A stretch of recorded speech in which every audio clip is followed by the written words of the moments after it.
Welcome to another Copperland workshop video. This is the third in a series of comparisons of welding equipment.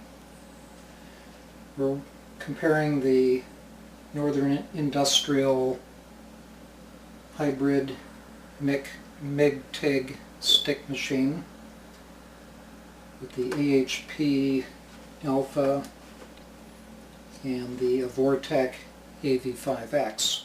In looking at the insides of the boxes, my favorite of all the three machines is the AHP because the box is big, all your parts are laid out very systematically, there's a lot of room between the parts.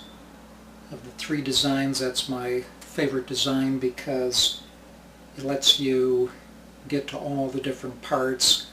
It's really laid out really well.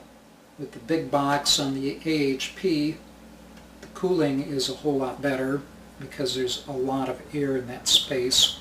Things are not as tightly compacted, so the heat is dealt with a whole lot better in a bigger box. Okay, now looking at the front panel of each of these machines, the Northern Industrial is the only one of the three machines which is what you call a constant current and constant voltage power supply.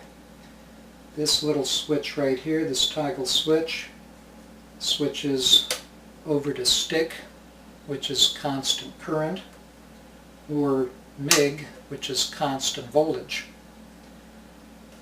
And that's the difference between MIG welding and TIG stick welding.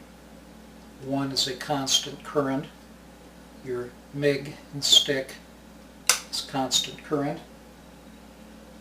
MIG is always constant voltage, except as we get into pulsing machines. Once we get to the pulsing end of things, which is just starting to become developed in the welding world, you get into a situation where it's not so straightforward. It's not just constant voltage for MIG anymore. You can now start working with constant current with constant voltage. So we're getting into a new area as we get into the pulse end of things, to where you're blurring the lines between the two kinds of power supplies. So more than likely, as we get more into advanced pulsing systems, the power supply isn't going to matter anymore. You won't have to have constant voltage anymore, even for MIG. So on a MIG machine, MIG, TIG, stick, that doesn't have pulse, your controls are very simple. You have wire speed or current on the top. Wire speed in MIG is current. That sets your current. In MIG, or with stick and TIG, it's current. Down on the bottom, in your MIG mode, this is voltage. In the stick TIG mode, this is your current setting. So your wire feed speed, speed that your wire feeds in MIG, is your current control only in MIG. In stick or TIG, DC TIG, this control doesn't do anything up here. Your bottom control controls the amperage for your TIG and stick. Otherwise, when you're in the MIG mode, this is your voltage control for MIG. So very simple, very few controls on a MIG or DC TIG stick machine. Now once we get into your pulsing TIG systems, that's where you start getting a lot more control over the waveform. For instance, with the AHP, besides switching between AC, DC, stick or TIG, foot pedal, or hand torch.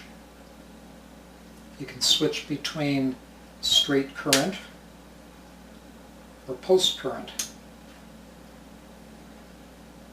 These two machines are both AC and DC, TIG, stick. So there's a lot more going on with these machines with the waveforms. On the AHP you have start amps. That's when you either push down on your pedal or you flip the switch on your TIG torch. This is the amperage that it starts at. Next one over is main amps, or pulse peak. That sets either your straight main amps or peak amperage if you're using pulse. Next one over is pulse amps, or the pulse base current. So this is pulsing between a certain set current that hovers somewhere above the zero line, at least 10% of your main amps above that zero line,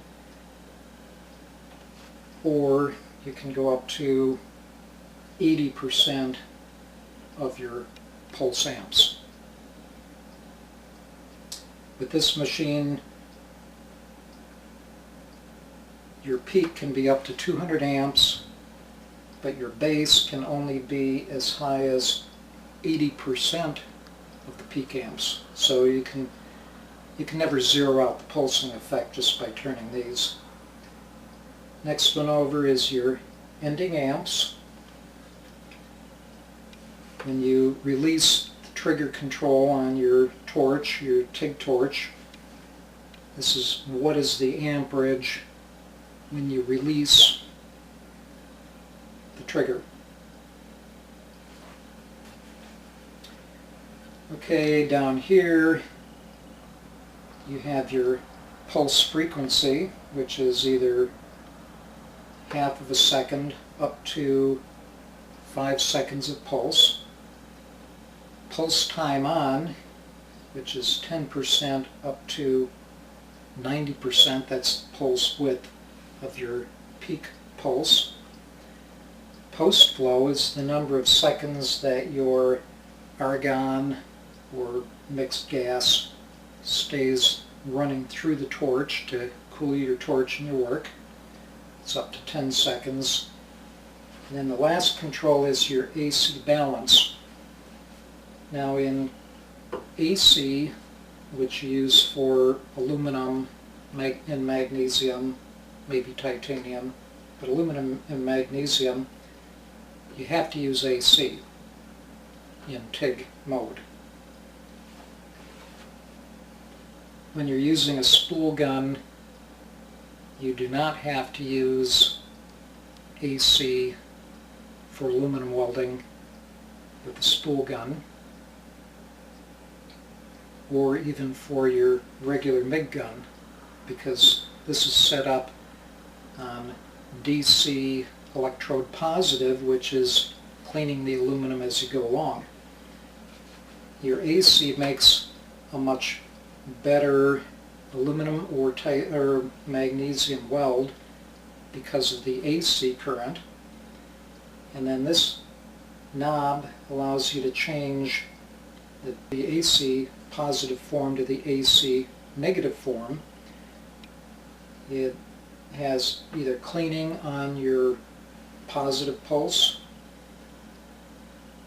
you have either more cleaning or less cleaning, which means more amperage above your zero line or less amperage above the zero line. On the AV5X, again very comparable, but there are some features with the AV5X I like better than the AHP.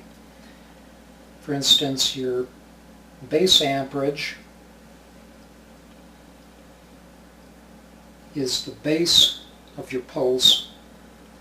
The pulse amps is the pulse going up, which is exactly the opposite of how they have it on the AHP. Your pulse, or your base amperage, you use for any of your functions, whether it's stick or TIG welding. That's your main amperage right there. And then your pulse amperage is when you're using your pulse. That sets the peak amperage when you're pulsing. Now again, just like on the AHP, you have pulse frequency. The AHP goes from half a second to 5 seconds. With the Vortec, you're going half a second up to 25 hertz. This is half a second to 5 hertz, half a second to 25 hertz.